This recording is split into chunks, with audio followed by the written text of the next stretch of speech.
Evangelho de Lucas, capítulo 23. E levantando-se toda a multidão deles, levaram-no a Pilatos. E eles começaram a acusá-lo, dizendo: encontramos este indivíduo pervertendo a nação, proibindo dar tributo a César e dizendo ser ele mesmo Cristo, o rei. E Pilatos perguntou-lhe, dizendo: és tu o rei dos judeus? E ele, respondendo, disse-lhe: tu o dizes. Então disse Pilatos aos principais sacerdotes e à multidão: eu não acho culpa alguma neste homem. E eles, ainda mais violentos, disseram: ele agita o povo, ensinando por toda a Judéia, começando pela Galiléia, até este lugar. Quando Pilatos ouviu falar da Galiléia, ele perguntou se aquele homem era um galileu. E assim que soube que ele pertencia à jurisdição de Herodes, ele enviou a Herodes, que também estava em Jerusalém naqueles dias. E Herodes, quando viu a Jesus, alegrou-se muito, porque ele desejava vê-lo há muito tempo. Os sacerdotes e os escribas estavam ali e o acusavam com veemência. E Herodes, com os seus homens de guerra, desprezou-o. E escarnecendo dele, vestiu de uma roupa deslumbrante e o enviou novamente a Pilatos. E no mesmo dia, Pilatos e Herodes se tornaram amigos, porque antes tinha uma inimizade entre eles.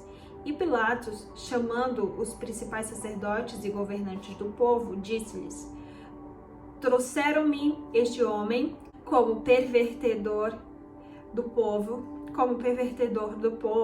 e eis que, examinando perante vós, não achei neste homem nenhuma culpa daquilo que o acusam, nem mesmo Herodes, porque a ele eu vos enviei, e eis que nada digno de morte ele fez. Portanto, castigá-lo-ei e o soltarei.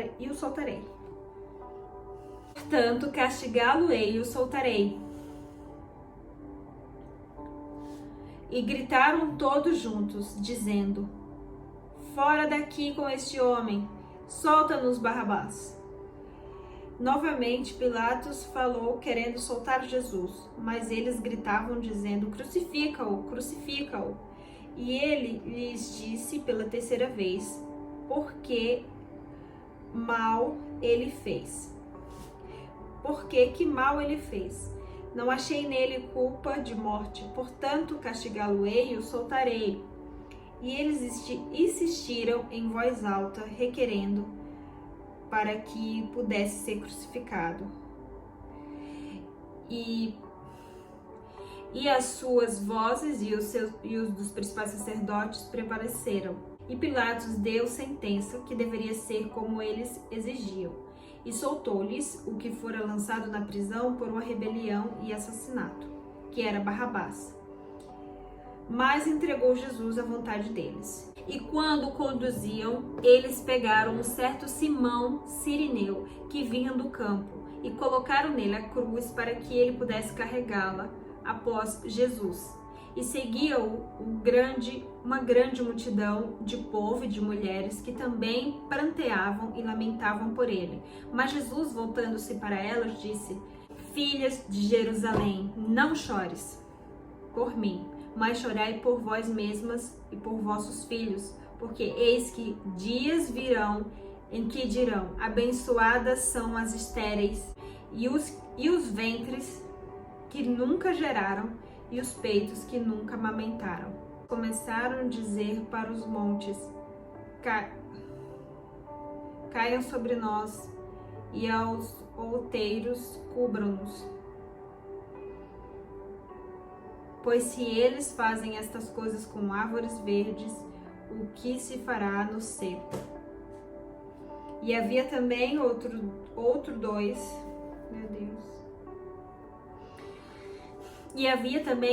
dois que eram malfeitores, sendo conduzidos com ele para serem mortos. E quando eles chegaram ao lugar que é chamado Calvário, ali o crucificaram e os malfeitores, uma à direita e outra à esquerda.